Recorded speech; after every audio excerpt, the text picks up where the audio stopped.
දුවේ පුතේ මම අද ඔයගලන්ට කියලා දෙන්නේ grade 7 book එකේ page 11 වල තියෙන activity 13 එක.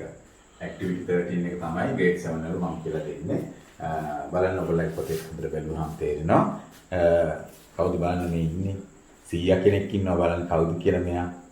මෙයා මෙහෙම 100 කෙනෙක් වගේ හිටියට කොහොම කෙනෙක්ද කියලා බලන්න කොයාගෙන තමයි මේ විස්තරේ තියෙන්නේ. අපි එක කියවලා බලමු මොනවද තියෙන්නේ කියලා. Read this paragraph. කියවන්න මේ paragraph එක චේදේ about Dr. Abdul Kalam. Dr. කියන්නේ මෙතන දොස්තර මහත්තයා කියන අදහස නෙමෙයි තියෙන්නේ. දොස්තරවරයා කියන්නේ ડોක්ටර් කියන්නේ ආචාර්ය උපාධිය කියන එකයි. ආචාර්ය ડોක්ටරේට් එකක් කරන් තිනවා. ආචාර්ය උපාධියක් අරගෙන තිනවා. ඒ කියන්නේ ආචාර්ය අබ්දුල් කලාම් ගැන තියෙන්නේ කියවන්න. The 11th president of our neighboring country. මේ 100 කවුද? 11th president. 11 වෙනි president ජනාධිපති of our neighboring country. Neighbor කියන්නේ අසල්වැසියෙක්නේ. අපගේ අසල්වැසි රාජ්‍ය country එකේ country කියන්නේ රට. neighboring කියන්නේ අසල්වැසි. අසල්වැසි රටේ 11 වෙනි president කියන්නේ ජනාධිපති. ජනාධිපති. කවුද මොකද්ද මේ අසල්වැසි රට? ඉන්දියාව. එහෙනම් 100 හොඳ වැඩකාරයෙක් නේද? බලමු කවුද මොනවද තව එයා ගැන තියෙන විස්තර කියලා.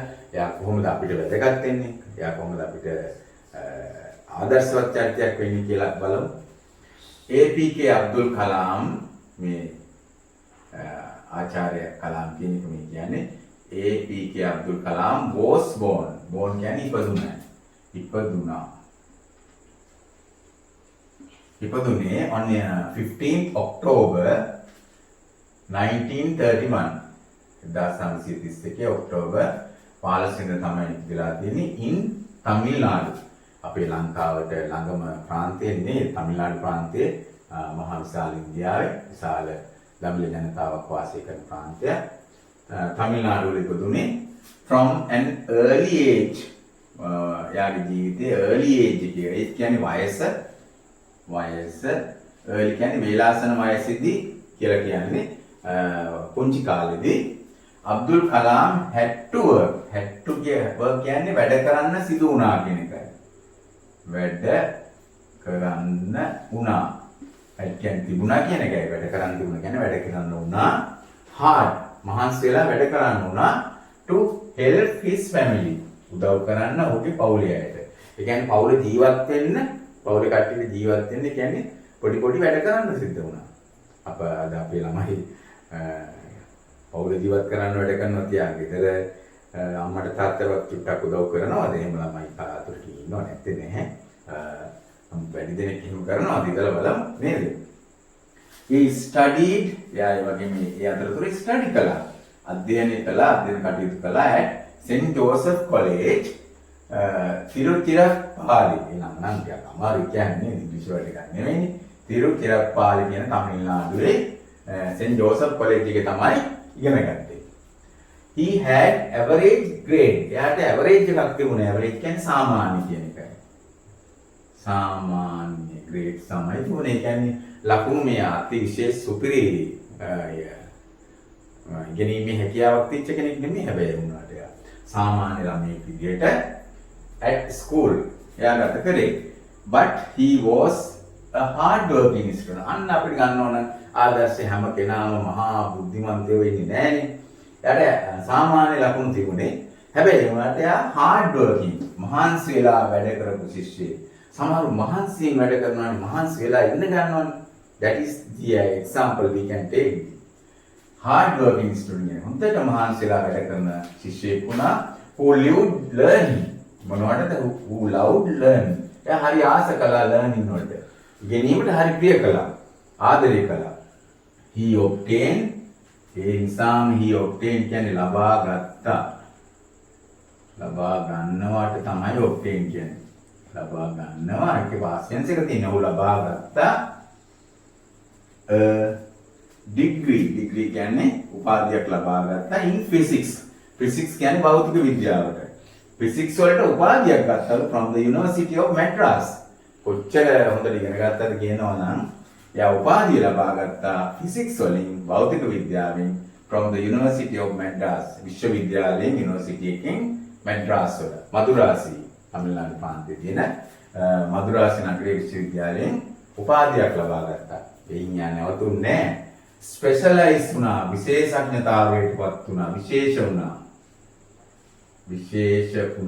විශේෂඥතාවය ලබා ගත්තා. in aeronautical කියන්නේ ගගනගාමීන් කියන්නේ රොකට් හදන නේ අභ්‍යවකාශයට යාන යවන අපි කියන ඇස්ට්‍රොනොට්ලා කියලා කියන්නේ ගගනගාමීන්ට ඒ ගගනගාමී යවන යාන හදන aeronautical engineering ඒ කියන්නේ ගගනගාමීන් පිළිබඳ ඉංජිනේරු විද්‍යාව මෙයා විශේෂයෙන් කළා from the Madras Institute of Technology. ඉතින් Madras කියන්නේ මදුරාස් ඉන්ස්ටිටියුට් කියන්නේ ආයතනය. මේ Madras Institute of Technology තාක්ෂණික ආයතනයේ ටෙක්නිකල් තාක්ෂණයේනේ තාක්ෂණික ආයතනයේ එයා ඉගෙන ගත්තා විශේෂයෙන්ම ඒරියෝනොටිකල් ඉංජිනේරින්.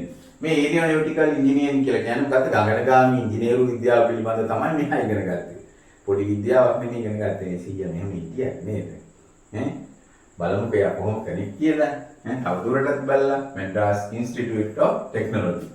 After graduating කියන්නේ උපාධිය ලබා ගත්තට පස්සේ after කියන්නේ පසුව උපාධිය ලබා ගැනීමෙන් පසුව he started පටන් ගත්තා to work වැඩ කියන්නේ වැඩ කරනවටනේ වැඩ කරන්න පටන් ගත්තා as a scientist කියන්නේ විද්‍යාඥයෙක් විදියට වැඩ කරන්න ගත්තා උපාධිය ලබාගෙන විද්‍යාඥයෙක් විදියට scientist කෙනෙක් විදියට වැඩ කරා during that time කියන්නේ කාලය තුල that time ඒ කාලය තුල he directed many successful space research. එයා directed කියලා කියන්නේ යොමු කළා කියන්නේ අධ්‍යක්ෂණය කළා කියන අදහස නෙමෙයි එතන තියෙන්නේ. ඔව් යොමු කළා බොහෝ සාර්ථක බොහෝ successful සාර්ථක space research. space කියලා කියන්නේ අභ්‍යවකාශ රිසර්ච් කියන්නේ පර්යේෂණ. ඔයගොල්ලෝ දන්නවා දැන් ඉන්දියාව වෙනකොට රොකට් යවන රටක්, අභ්‍යවකාශයට යන රටක්. මේ සාර්ථක දේවල් එයා තමයි යාගේ කාලය තුල තමයි කරේ ස්පේස් රිසර්ච් කළා, අභ්‍යවකාශ පර්යේෂණ කළා. ඒ වගේම රිසර්ච් ප්‍රෝග්‍රෑම් වැඩසටහන් කළා. දැන් මේ සීයා මෙහෙම හිටියට හොඳට හાર્ඩ් ලර්නින් කළා. නිකන් හිටියේ නෑ ඉන්දියාවට අභ්‍යවකාශ තාක්ෂණය ලබා දෙන්න ඒරියෝනොටිකල් ඉංජිනේරින් ලබා දෙන්න කටයුතු කරපු සිය කෙනෙක් මේ ඉන්නේ. එයා ඊට පස්සේ මොකද උනේ? he received යාට මේ දේවල් කිරීම වෙනුවෙන් he received යාට ලැබුණා many award කියන්නේ සම්මාන and wrote several books. නිකන් හිටියේ නෑ බොහෝ පොත් ලිව්වා. මෙන්න මෙහෙමයි මේවා කරන්න ඕනේ මෙහෙමයි කියලා එයා යාගේ knowledge එක පාවිච්චි කළා. he wrote many books, several books too කියන්නේ අල්තයන් මෙතන පොත්තුත් ලිව්වා කියන අදහස මේ කියන්නේ. in 2002 Abdul Kalam was elected කියන්නේ සාමාන්‍ය අපි election කියන වචනේ අහලා ඇතිනේ දුල පුතාලා. election කියලා කියන්නේ ඡන්දයට තේරීමට, elected කියන්නේ තේරුවා. හැබැයි මෙතන තියෙන්නේ එයාව තේරුණා කියන passive වාක්‍යය. Abdul Kalam was selected. එයාව තේරුණා මේ පැසිව් වාක්‍යයක්. එයා තේරුණා නෙමෙයි එයාව තේරුණා as the 11th president of India. එයාව තෝරාගත්තා ඉන්දියානු ජනාධිපති තෝරන්නේ පාර්ලිමේන්තු ඡන්දයේ කැමැත්තෙන්. එහෙම නැත්නම් අපේ රටේ වගේ සම්පූර්ණ ඡන්ද ශ්‍රී ලංකාව වගේ ජනාධිපති වෙනුවෙන්ම ඡන්දයක් පවත්වන නෙමෙයි තෝරන්නේ. ඉතින් පාර්ලිමේන්තුව තීරණය කළා ඉන්දිය පාර්ලිමේන්තු එක එයාව තෝරගන්න ඕන අපි ජනාධිපති විදියට කියලා තෝරගෙන as the 11th president of India 11 වෙනි ජනාධිපති විදියට පාර්ලිමේන්තුවෙන් මෙයාව තෝරගත්තා. මෙයා මොකද ගොඩාක් උගතෙක් ඉගෙන ගත්ත කෙනෙක් නිසා. ඒ වගේම he served කියන්නේ සේවය කළා. in that position කියන්නේ තනතුරේ until කියන්නේ තුරු. තුරු 2007 2007 වෙනතුරුම වැඩ කළා 2002 වල ඉඳලා කියන්නේ 5 years as the president of India, 11th president of India. He passed away on the 27th of July 2015. ඒ වගේම එයා ඊට පස්සේ මිය ගියා on the 27th of July 2015. කියන්නේ after 8 years of becoming the president, after he retired as the president 2007 and he died 27th of July 2015. කියන්නේ 2015 තමයි යා මලේ. දැන් එයා මේ ඊට පස්සේ දැන් මේ මැරෙන සිද්ධිය බැලුවොත් එමේ යා මිය ගියේ ඇත්තටම ඒ මිය යන දවසෙත් එයා he delivered some lectures to the university student. එයා ඇත්තටම එයා අසනීප වුණේ ලෙක්චර් එකක් දෙනකොට මේ ඩිලිවර් කරනකොටම තමයි අසනීප වුණේ. දැන් බලන්න එයාගේ වයස කීයද කියලා. එතකොට he was born in 1931. He died, he passed away July 2015. එතකොට කියනවා from there 84 years when he was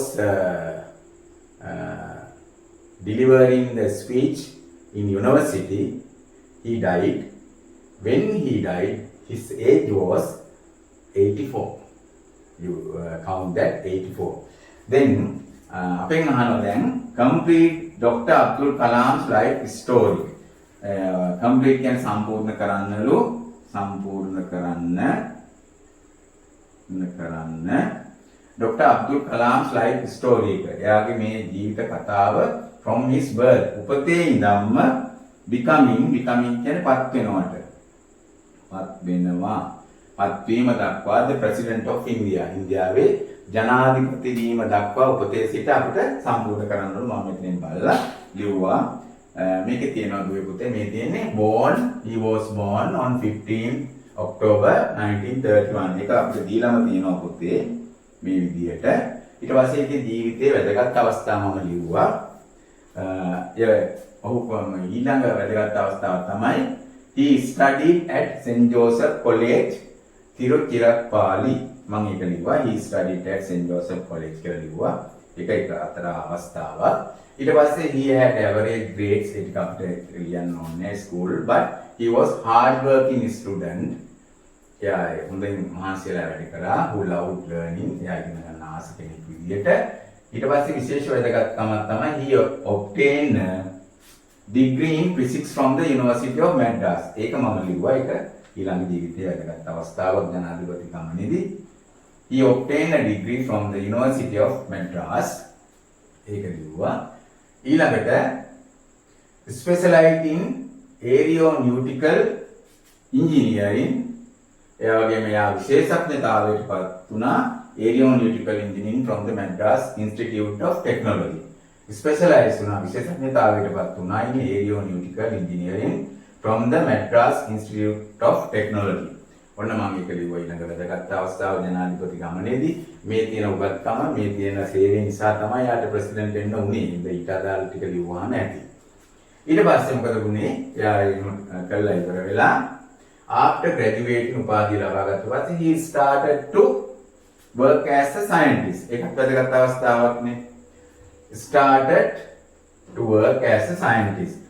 started to work වැඩ කරන්න පටන් ගත්තා as a scientist. ඒ වගේම එයා සයන්ටිස්ට් කෙනෙක් වුණාට විශේෂ පුද්ගලයෙක් වෙන්නේ නැහැ. එයා විශේෂ දෙයක් කළා. එයා මොකද කරේ? එයාගේ කාලය තුල during that time he directed many successful space research. එයා බොහොම සාර්ථක අභ්‍යවකාශ වැඩසටහන් ක්‍රියාත්මක කරා. අන්න ඒක තමයි වැදගත්ම අවස්ථාව. එයාට විශේෂ පුද්ගලයෙක් වෙන්න ලැබුණේ ඉන්දියාවේ එකයි. එයා ඒක වගේම කරා මොකද? he directed many successful space research program. ඒක තමයි එයා විශේෂම පුද්ගලයෙක් බවට පත් වුණේ ඉන්දියාවේ. ඊට පස්සේ මොකද උනේ?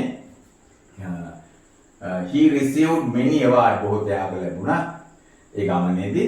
ඒ විශේෂ අවස්ථාව තමයි in 2002 2002 දී අබ්දුල් කලාම් was selected. එයාව තෝරගත්තා as the 11th president of India. ඒක මම ලිව්වා. In 2002, Abdul Kalam was elected as the 11th president of India. ඒ වගේම අපේ මහල්නේ අර මේ ගියේ අවස්ථාව කියන්නේ කියලා හින්දා මේක තමයි Dr. Abdul Kalam life story from birth to becoming the president of India. මම හිතන දුර පුතාලාට මේක හොඳට තේරුණා කියලා හොඳට ස්ටඩි කරන්න මේ වචනත් එක්ක අපි ඊළඟ වීඩියෝ එකකින් හමු වෙමු.